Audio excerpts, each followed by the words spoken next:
जी दोस्तों, आपसे मुतमाना गुजारिश, एक बार हमारे साथ मिलकर दुरूशी पढ़ लें। औज़ुबिल्लाहि मिनश्शैतानिर्रजीम, बिस्मिल्लाहिर्रहमानिर्रहीम। अल्लाहुम्मा सल्लि अला सय्यदिना मुहम्मदिन व अला आलि सय्यदिना मुहम्मदिन व बारिक वसल्लम। या हय्यु या क़य्यूम ला इलाहा इल्ला अंता सुब्हानका इन्नी कुन्तु मिनज़ ज़ालिमीन। अमजद अली ऑफिशियल चैनल देखने वाले मेरे तमाम दोस्तों का अस्सलाम वालेकुम। दोस्तों, आज मैं टोरंटो मार्केट में आया था तो डॉक्टर वकार साहब डॉक्टर वकार साहब खान साहब से मिलने के लिए आया। माशाल्लाह ये मेरी खुशकिस्मती है कि इनके साथ मेरी मुलाकात होगी, क्योंकि डॉक्टर वकार साहब के बारे में मैंने सुना ये काफ़ी बड़ी बड़ी छतों पे जाके ना उनकी ट्रीटमेंट करते हैं, उनकी वैक्सीनेशन भी करते हैं, सारा कुछ करते हैं, बड़ी बड़ी छतों पे जाके ये उनकी करते हैं। और माशाल्लाह वेटनरी, ये पोल्ट्री से कितना पोल्ट्री मैडम मुझे 29 साल हो गए। 29 साल का एक्सपीरियंस है इस शोबे से जुड़े हुए डॉक्टर साहब को। तो डॉक्टर साहब से 2-3 सवाल करेंगे, क्योंकि इनके तजुर्बे से हम भी फ़ायदा उठा लें, जो मेरे देखने वाले हैं वो भी फ़ायदा उठा लें। और डॉक्टर साहब के लिए दुआ ज़रूर कीजिएगा और डॉक्टर साहब की वीडियो की शेयर ज़रूर कीजिएगा। अस्सलाम वालेकुम सर। जी वालेकुम सलाम सर, की हाल खैरियत से? जी अल्लाह का शुक्र। सर आप सुनाए कैसे तबीयत? अल्हम्दुलिल्लाह, हमने बड़ा नाम सुना सर, आपसे बड़े मिल के खुशी हुई। बहुत शुक्रिया। अल्लाह ताला आपके चैनल को तरक्की दिन रात दे और सेहत और तंदुरुस्ती दे आपको। हाँ बहुत शुक्रिया सर, आप बहुत ज़्यादा खिदमत कर रहे हैं। ये दो शौकीन असल में यहाँ पे हमारे पास पढ़े लिखे हजरात शौकीन बहुत कम है इस फील्ड में। जी बिल्कुल। तो वो कोई दोस्त बता देता है जी मैंने ये किया तू भी ये कर, तो ये प्रॉपर ट्रीटमेंट नहीं होता।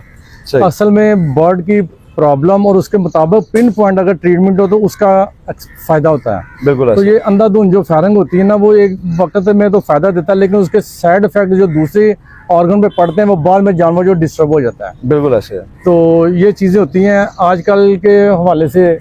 जो एक मौसमी अक्सर दोस्त मेरे से अब रब्ता कर रहे हैं जी, मेरे गले में रेशा है, कोई आंख में ख़राबी है, वो खुर की आवाज़ आ रही है। तो ये बेसिकली मौसमी प्रॉब्लम है, ये रेस्पिरेटरी प्रॉब्लम होती है ये वाली। आजकल हवा में नमी कम हो जाती है, ज़्यादा होती है, और ऑक्सीजन कम हो जाती है, और खुडों में अक्सर आ जाती है नमी। और जो हमारे जो भी शौकीन हज़रात है वो वेंटिलेशन का जो प्रॉपर अरेंजमेंट नहीं करते। और जिन शौकीन के हाँ प्रॉपर अपना वेंटिलेशन होती है वहाँ पे ये प्रॉब्लम बहुत कम पाई जाती है। अगर खुदा ना खासा आपके बर्ड इस प्रॉब्लम में फंस जाते हैं, आंखों में पानी आता है, स्वेलिंग हो जाती है, गले में रेशा है, स्वेलिंग हो जाती है और दाना खाना मुश्किल हो जाता है, तो आप इसका बेहतरीन जो ट्रीटमेंट है वो एंड्रोफ्लोक्सासिन एक मेडिसिन है जो आम वेटरनरी मेडिसिन से आपको मिल जाएगी। किसी भी वेटरनरी मेडिकल स्टोर पे आप चले जाएं, उनसे आप बोलें कि हमें एंड्रोफ्लोक्सासिन चाहिए या सिप्रोफ्लोक्सासिन चाहिए।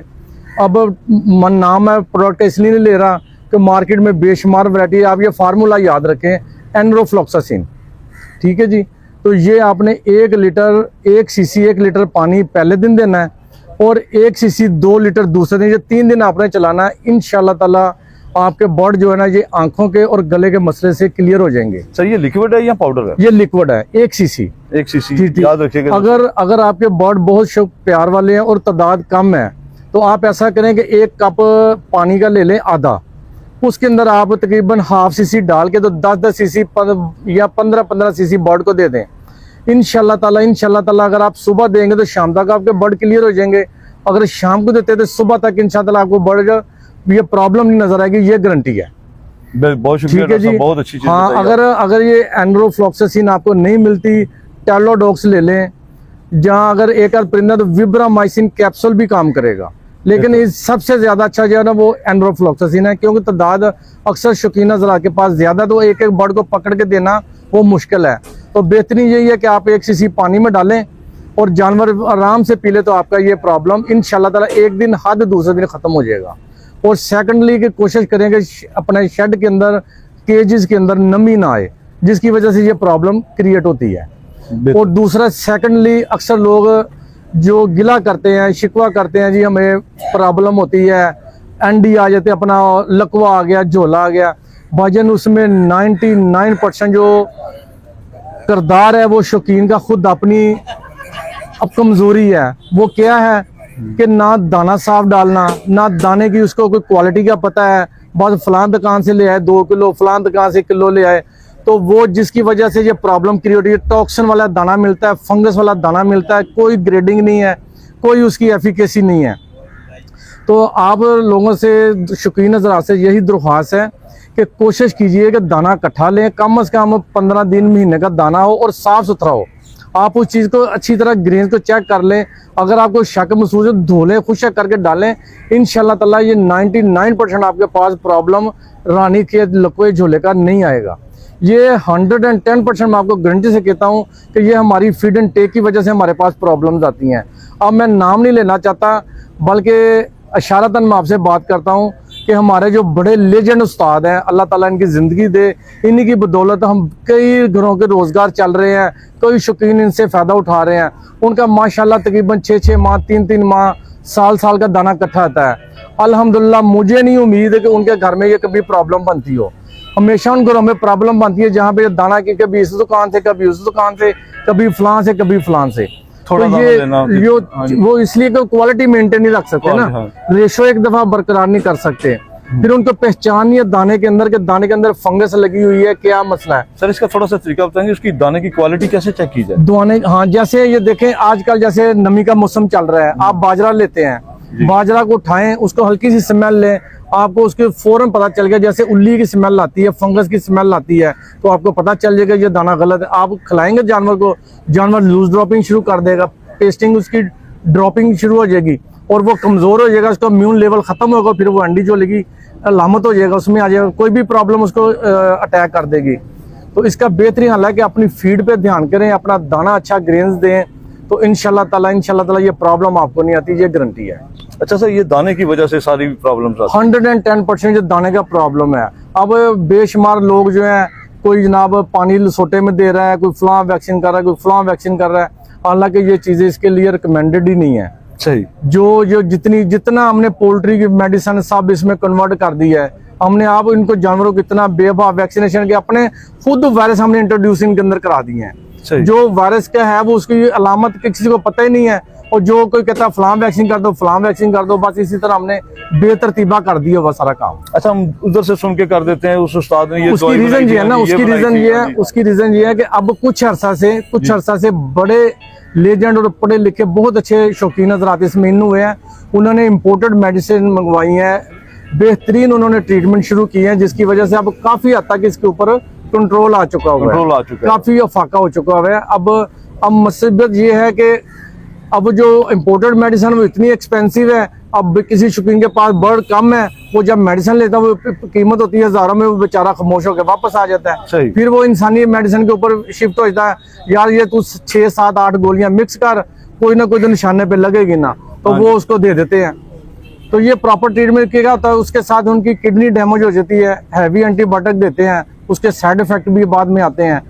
तो ये चीजें सर हम इंसानों की जो मेडिसिन देते हैं, जी तो मेरे जहन में आज बैठे बैठे एक क्वेश्चन आ रहा था, कब ये दोपहर से ही मेरे जहन में घूम रहा है। हम इंसानों की मेडिसिन जब दे देते हैं कि तो इंसानों वाली बीमारियों की होती है, तो क्या इंसानों वाली बीमारी कबूतर को नाफ भी पड़ सकती है या लगा भी लग सकता है जो इंसानों को बीमारी? नहीं, तो फिर इंसानों वाली दवाई ऐसी चीजें नहीं है, ऐसी चीजें नहीं है। कुछ चीजें हैं जो इनके ऊपर इफेक्ट करती हैं, लेकिन उनकी डोज जो है ना वो बड़ी मेजर करना पड़ती है। लेकिन हमारे दोस्त वो कहते हैं कि इसको ज्यादा बीमार, इसको ज्यादा डोज दे दो, वो ज्यादा डोज दे के वो उसको और खराब कर देते हैं। अब उसकी कैपेसिटी इतनी नहीं, देखो एक इंसान उसका कम से कम माशाल्लाह 60 से 70 kg वेट है और उसको 250 मिलीग्राम का कैप्सूल दे रहे हैं, हम 250 मिलीग्राम पूरे कबूतर को दे रहे हैं। अब उसका वेट देख लें आप, तो दवाई तो बेशक ठीक होगी, लेकिन उसकी डोज जो मेंटेन नहीं होगी तो वो डिस्टर्ब हो जाएगा बर्ड। बिल्कुल ऐसे है, ये चीज है।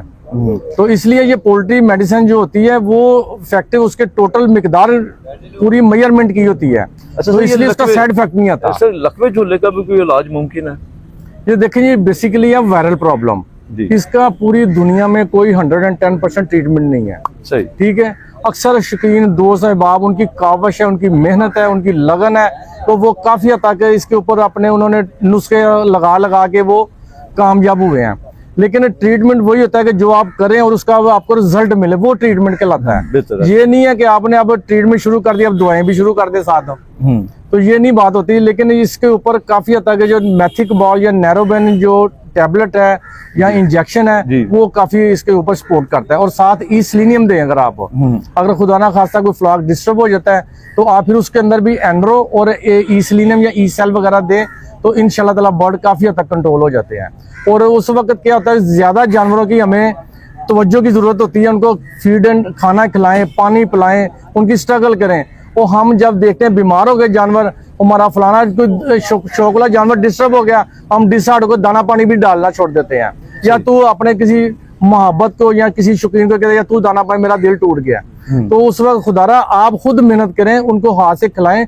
वो अक्सर जानवर फिर भूख से मर जाते हैं, उनको प्रॉपर दाना नहीं मिलता, पानी नहीं मिलता, वो फिर कमजोरी की आस होकर फिर वो कमजोर हो गए। आप देखें कि कई बच्चों को आप स्टार्ट में अगर ट्रीटमेंट शुरू कर देते हैं, हाथ से खाना खिलाते हैं, तो महीने 1.5 महीने के बाद वो जानवर काफी सीधे हो जाते हैं।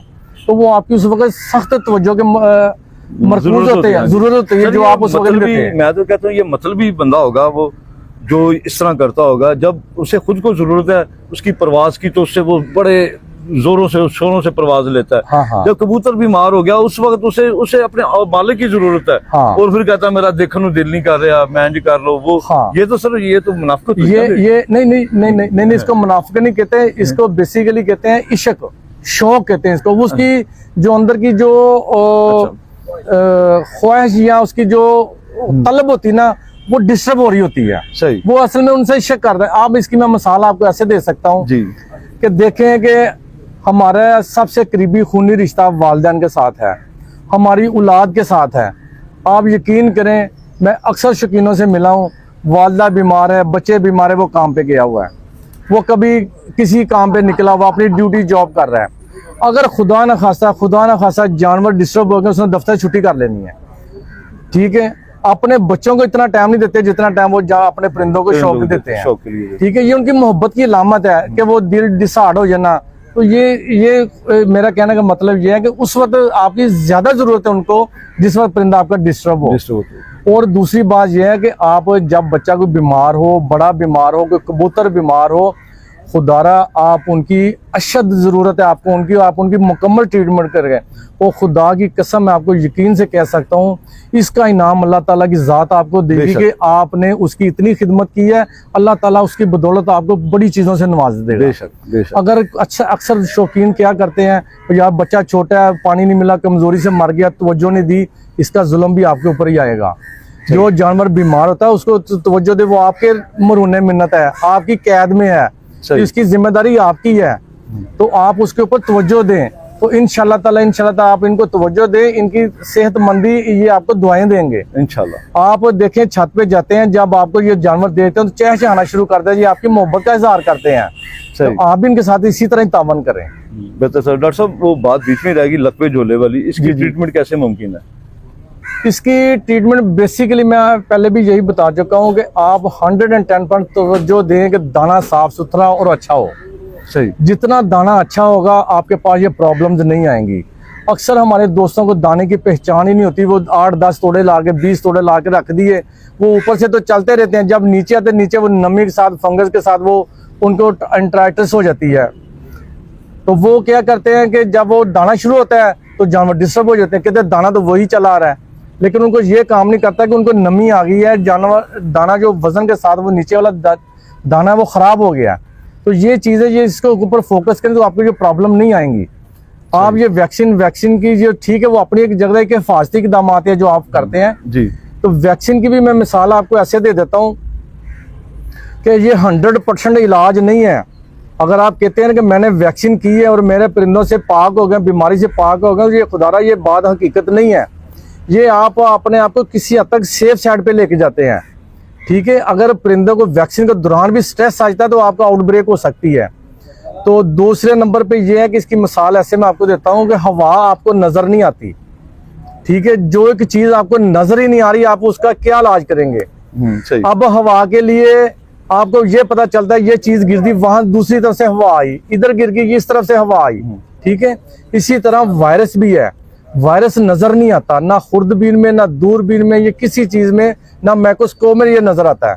तो इसके लिए हम वैक्सीन हिफाजती तौर पे करते हैं।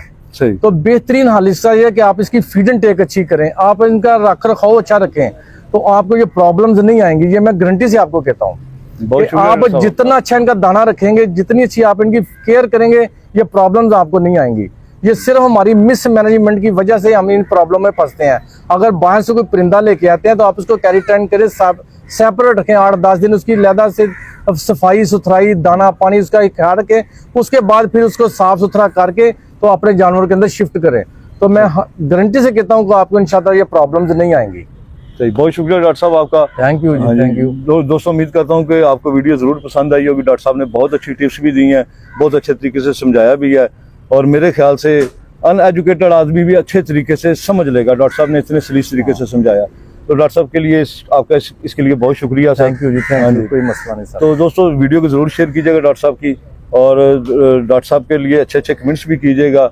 अगर कोई चीज़ आप पूछना चाहते हैं तो कमेंट्स में ज़रूर पूछिएगा। नेक्स्ट अगर मुझे मौका मिला डॉक्टर साहब के साथ, कोशिश करूंगा डॉक्टर साहब के घर जाऊं।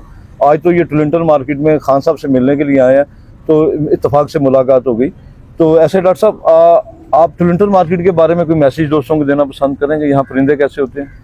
देखिए जी, ये मार्केट है जी, आना जाना तो लगा रहता है जी, अच्छे जानवर भी आते हैं, दूसरे भी आते हैं। ये तो एक मछली वाला शिकार है, किसी को मिल जाता है, किसी को नहीं मिलता। ये तो निज़ाम ऐसे ही चलता है मार्केट का। बेसिकली खान साहब से मेरा एक तल्लक है, तो मैं अपने दफ्तर के काम के सिलसिले में इनके पास आया था जी, जी। तो इत्तेफाक से आपसे मुलाकात होगी। आपका भी माशाल्लाह बड़ा चैनल देखता हूँ, बड़े शौक से देखता हूँ मैं, और बड़ी बड़ी आप अच्छी अच्छी बातें करते हैं, दिल को खुशी होती है कि शुक्र है कुछ लोग जो हैं जो इसकी खिदमत कर रहे हैं, और लोगों को बड़ी अवेयरनेस मिलती है आपके चैनल से, और आपसे मिलके यकीन करो बड़ी दिली खुशी हुई है। और मुझे बड़ा ये शौक था आपसे मिलने का, तो ये भी एक अच्छी बात हुई कि कुदरत ने एक मिलाप करा दिया हमारा आपके साथ। मैं तो सर बड़ा खुश हुआ हूँ आपसे मिलके। मेरी समझ में खुशी का ठिकाना कोई नहीं है दोस्तों। खाली डॉक्टर साहब मेडिसिन के हवाले से नहीं, कबूतरों के बारे में भी ठीक ठाक नॉलेज रखते हैं, ठीक है ना, ठीक ठाक। 20 साल आप मियाँ नज़ीर साहब की शागिर्दी में रहे सर? जी बिल्कुल, 20 साल मियाँ नज़ीर साहब की शागिर्दी में रहे, जब कबूतर सही तरह हमने रखे भी नहीं थे, ठीक है ना, बहुत पहले की बात है ये, ठीक है ना। मैं अपनी बात करता हूँ, मैंने उस वक्त सही तरह कबूतर रखे भी, जब से ये शागिर्दी कर रहे हैं, तो इनके पास कबूतरों का भी ठीक ठाक नॉलेज है। इंशाल्लाह ताला नेक्स्ट इनके साथ जब प्रोग्राम करेंगे तो आपके साथ कबूतरों का भी नॉलेज शेयर करेंगे इंशाल्लाह ताला। काफी मसला है इस चीज का, दोस्त इतने कीमती कबूतर लेते हैं, उनके जोड़े लगाते हैं, फिर आगे से बच्चे निकल आते हैं, बच्चे आगे जहरबाद का शिकार हो जाते हैं, फिर उनकी वो ट्रीटमेंट नहीं सही तरह कर पाते, तो फिर जाहिर है कि वो बच्चे जाया हो जाते हैं, तो बेचारों का दिल टूट जाता है। तो जहरबाद के लिए कोई बेहतरीन सी चीज बता दें जी। असल गुजारिश ये है कि अक्सर शौकीन ज़रा ये कहते हैं कि ये कोई प्रॉब्लम, कोई बीमारी है, ये फॉल पॉक्स है, ये फलान है, ये डमगा, मुख्तलिफ जैसे जैसे किसी के इल्म के उसके हिसाब से वो बात करते हैं। मेरे इल्म के मुताबिक जहरबाज सिर्फ और सिर्फ मच्छर के काटने की वजह से आता है, ये उसका रिएक्शन है। अच्छा, मच्छर का, ठीक है। आप मच्छर को कंट्रोल कर लें, जहरबाद का आपके केज में नहीं है कि ये इस चीज़ की मैं वारंटी देता हूँ। मच्छर को अब ख़त्म करने के लिए मार्केट में बेशुमार इंसेक्टिसाइड मेडिसिन भी हैं। ज़्यादा मेडिसिन जो है ना वो कबूतरों को नुकसान ना करे, इसलिए इंसेक्टिसाइड से थोड़ा सा परहेज करें। इसका बेहतरीन ट्रीटमेंट ये है कि आप मट्टी का तेल लें, वो केजीज के ऊपर थोड़ा सा टाकी के साथ लगा दें, या जिधर से आपको मच्छर आने का अंदेशा वहाँ पे लगा दें, या केज के थोड़ा सा कोने में मट्टी के तेल की थोड़ी सी स्प्रे कर दें, तो उम्मीद है कि इंशाल्लाह ताला ये मच्छर नहीं आएगा और जहरबाद आपको नहीं होगा। एक चीज़। और दूसरे नंबर पे अगर खुदा न खासा केजेस में आपके कोई प्रॉब्लम्स आ जाती है या वायरल प्रॉब्लम आ जाता है, तो खुदारा सबसे पहले जो बर्ड बीमार होता है, कमज़ोर होता है, उसको फौरी तौर पे केज से सेपरेट कर दें, ताकि उसके पानी पीने से, उसके दाने खाने से दूसरे जानवरों के अंदर वो बीमारी मुंतकिल ना हो। मच्छर काटने से भी हो सकती है। जाहिर बात है जब वो मच्छर वहां पे बैठेगा, बीमार परिंदे के ऊपर बैठेगा, वहां पे उसका खून चूसेगा, दूसरे जानवर को जाकर मुंतकिल करेगा, ये भी एक सोर्स बनता है। ये भी एक सोर्स। आपके जूते भी बनते हैं। सही। आपका एक परिंदे को पानी इधर से पिलाया और यहीं से उठा के दूसरे सेहतमंद जानवर को जाकर पानी पिलाएंगे, ये भी बीमारी का सोर्स बनेगा। तो इसके लिए बेहतरीन हल यही है कि परिंदों को फौरन करें, अपने तंदुरुस्त जानवर को पहले दाना डालें, जो बीमार जानवर है उनको बाद में दाना डालें। तो इंशाल्लाह ताला ये काफी हद तक ये एक कंट्रोल हो जाएगा बर्ड आपका। इसको हम बायोसिक्योरिटी कहते हैं। जितनी आप बायोसिक्योरिटी अच्छी करेंगे उतनी जल्दी आप अपनी बीमारी को कवर कर लेंगे। सर आजकल मौसम में देखा हबस है जी में बंद करते हैं, हबस हो जाती है। हाँ जी। तो केजेस के अंदर परिंदे हम अगर रखे तो वो ठीक है या बाहर निकाल देने चाहिए रात? असल में शाह साहब गुजारिश ये है कि बदकिस्मती हमारी ये है कि हमारे लोगों के अंदर अवेयरनेस नहीं है। सही। हम बस परिंदे को एक छोटा सा परिंदा है, लेकिन उसकी भी एक रिक्वायरमेंट है, उसकी भी एक जिंदगी, एक जरूरत है, जिंदगी की जो स्पेस है, सही। अगर आप अपने केज के अंदर 2 फुट मुरब्बे के अंदर एक परिंदे के हिसाब से आप जानवर रखे ना 2 फुट मुरब्बे के हिसाब से, तो मैं गारंटी से कहता हूं कि आपके परिंदे बीमार नहीं होंगे।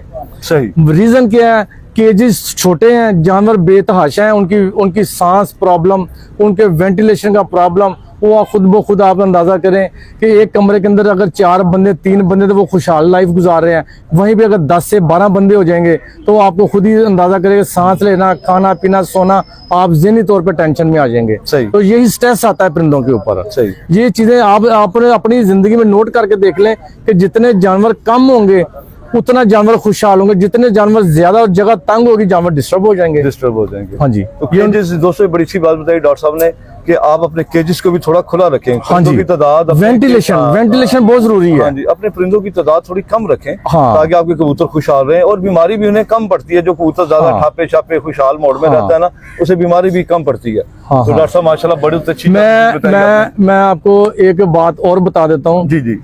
ये बड़े अरसे की बात है। जी जी। हमारे लेजेंड उस्ताद हैं, अल्लाह ताला उनकी जिंदगी दे, उनको तंदुरुस्ती दे जी। और उनका बड़ा एफर्ट्स हैं इस कबूतरबाजी के अंदर। उस्ताद इम्तियाज चेयरमैन साहब, तो इन्होंने शौक में बहुत इद्दत और इजाफा किया है। तो अभी भी जैसे इन्होंने केजेस वगैरह लाया, बहुत ज़्यादा कम सेटअप है ऐसे पाकिस्तान में, और बड़ी ज़्यादा इनकी एफर्ट्स हैं, इसमें नो डाउट हो। सही। तो इन्होंने एक दफ़ा बात है कि इन्होंने स्टार्ट छत बनाई अपनी उधर अपने डेरे के ऊपर। तो इन्होंने जनाब बड़ी इन्वेस्टमेंट की, बड़ा रुपया लगाया, बड़ा मार्बल पत्थर लगाई, टाइलें लगाई। चेयरमैन इम्तियाज साहब ने, उस्ताद मोहतरम, बड़े लेजेंड और हमारे काबिल एहतराम उस्ताद हैं। तो इत्तेफाक से मेरा उनके साथ बड़ा अच्छा तल्लक है, मेरे बड़े भाई भी हैं, उस्ताद भी हैं, हर लिहाज से हम हमारे लिए वो इज्जत का दर्जा रखते हैं। तो उन्होंने बुलाया मुझे, मैं चले गया उनके पास। तो छत का इफ्तिताह भी था उस दिन, दावत भी उन्होंने मदऊ किया। तो जब मैंने छत वगैरह सारा देखे उनका, तो मैंने कहा उस्ताद मोहतरम एक गलती है, वो आपको कुछ देर बाद फेस करना पड़ेगी। तो वो कहने लगे नहीं यार ये ऐसे नहीं है। मैंने कहा उस्ताद मोहतरम ये है कि आपने जो टाइल पत्थर नीचे लगा दिया ना, मार्बल, इन्होंने पीछे केज बनाया, उसके आगे फिर बरामदा था, उसके आगे फिर जाके बेड। तो वो क्या होता था कि जानवर जो पेस्टिंग करता वो मार्बल के ऊपर, वो जज़ब नहीं होती थी उसकी पेस्टिंग ना, तो वो जेली की तरह यूं यूं हिलती रहती थी। सही। तो मैंने उस्ताद मोहतरम से कहा कि ये चीज़ है ना, ये नुकसान करेगी। तो वो ऐसा ही हुआ कि कुछ टाइम के बाद वो जानवर डिस्टर्ब हो गए। तो मैंने कहा उस्ताद मोहतरम ये देखो, वो मेरी वाली बात का आपके सामने आ गई है ना। कहते हाँ यार, कहते इसका हल क्या है। मैं कहा जी इसको नेचुरल पे लेके आए। तो मुझे आज भी उनके अल्फाज याद हैं। तो उस्ताद उन्होंने ये बोला था, पठ खाए वो सोना जो कानों को खाए। समझे मेरी बात? उस्ताद चेयरमैन साहब ने कहा था पठ खाए वो सोना जो कानों को खाए। तो उस्ताद उन्होंने विद इन 3 मंथ के अंदर अंदर, या 2 माह के अंदर अंदर वो सारा डिमोलिश करके, तो फिर उन्होंने सामने वो केजेस दोबारा बनाए। तो इसलिए शौकीन ज़रा से यही रिक्वेस्ट है कि ठीक है ये आप मोहब्बत करते हैं, लेकिन इनको नेचुरल में भी रखें। जितना आप इनको नेचुरल से दूर करेंगे, ये आपसे दूर होते चले जाएंगे। ये मट्टी, ये धूप, ये हवा, ये इनका जिंदगी का एक हिस्सा है, जुज़ है इनका। ये धूप से अपने अंदर विटामिन डी एनर्जी लेते हैं, विटामिन लेते हैं। हम इनको केजेस में बेहतरीन बना के खानों में बंद कमरों में रखे जाते हैं, तो ये बहुत सेंसिटिव हो जाते हैं, इनकी कुव्वत मुदाफ़त कम हो जाती है। तो आप इनको जितना नेचुरल माहौल में लेके जाएंगे, ये उतना खुशहाल होंगे। ये जितना ज़मीन पे फिरेंगे चलेंगे उतना तंदुरुस्त होंगे। जितना ज़मीन पे जानवर फिर के खुश होता है, ये आपकी सोच होगी, उसका स्ट्रक्चर, उसका बॉडी लैंग्वेज चेंज हो जाता है। सही। तो ये देखें, हमारे यहाँ से लाहौर से कबूतर गए देहातों में खुली छतों पे फिर के, उनकी परवाज, उनका स्टाइल, स्ट्रक्चर ही चेंज हो जाता है। तो ये चीज़ें बड़ी काउंट करती हैं। तो इसलिए कोशिश कीजिए कि इनको नेचुरल में रहने दें, इनको नेचुरल से दूर ना करें। जितना दूर करें ये आपसे दूर होते चले जाएंगे। सही। बहुत ज़बरदस्त चीज़ बताई डॉक्टर साहब, आपका बहुत शुक्रिया। हाँ जी। तो दोस्तों डॉक्टर साहब से भी इजाज़त लेंगे, क्योंकि माशाल्लाह बहुत अच्छी टिप्स दी हैं डॉक्टर साहब ने। तो इंशाल्लाह ताला नेक्स्ट भी प्रोग्राम करेंगे डॉक्टर साहब के साथ। दोस्तों मिलेगी फिर किसी नई वीडियो के साथ। तब तक के लिए इजाज़त दें। पाकिस्तान जिंदाबाद। खुदा हाफिज़ दोस्तों।